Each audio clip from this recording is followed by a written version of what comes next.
Well, this is Dr. Floyd Paris, and you've heard my voice, but you've never seen me. So I wanted to go ahead and let you see me. But I want to tell you a story that happened to me as a church planter on the field in Uganda. We were preparing to go and build a playground for Bob Golf in a place called Gulu. We were in Kampala, we were shopping, we were buying supplies, when we got a phone call that there was a cholera outbreak among the Obongi people in a place called Aliba. Now, the Obongi people is a part of a sub-area of the Madi people where we have been working, but they're also the most Muslim of the Madi people, and Aliba is one of the cities where the most radical Muslims are. Well, when we heard that they had a cholera outbreak, there were people dying of cholera, we were faced with an opportunity.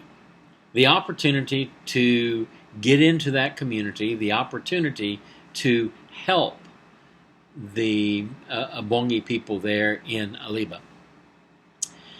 My country coordinator's name was Gabriel Luzira, and Luzira's wife, Betty, was an Obongi princess before they got married 40 years earlier. But she was a nurse, and she called Gabriel. Gabriel told me, and she shared it as a prayer request. So I asked, what was it that they needed to deal with this outbreak? And come to find out, what they needed was antibiotic IV fluids.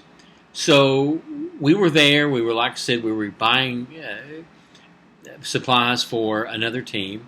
Dwight Grayson, who was a member of Bellevue, he was there with us. He heard what was going on. So we took up a bunch of money. We bought 225 antibiotic IV fluid bags, and we dispatched Gabriel to go to the Madi people there in Aliba in Obongi district. Once we got there and we treated 225 people, no one else in the district died. A few weeks later, about 2 weeks later, I was in my house in Moyo, and the imam from Aliba came to visit me. He came to visit me and he said, "Are you the one who sent the supplies?" I said, "Yes." He said, "The Boko Haram would not help us. The Muslim Brotherhood would not help us. ISIS would not help us. The Red Cross would not help us. But you helped us. Why? You are Christians, we are Muslims." I said, "Well, the God of the Bible tells us that we need to love one another. You had a need, and we were able to meet it, so that's what we did. We sent to you the medicine you needed so that you could get better." He asked me, he said, "Are you also the one who starts schools?" I said, "Yes, I am." He said, "We have no school in Aliba. Would you come and start a school?" I said to him, "You understand these are Christian schools, right?" He said to me, "If the God of the Bible teaches you to care for one another like you just did, then we need to know more about the God of the Bible. Will you come?" And I said, "Absolutely, we'll come."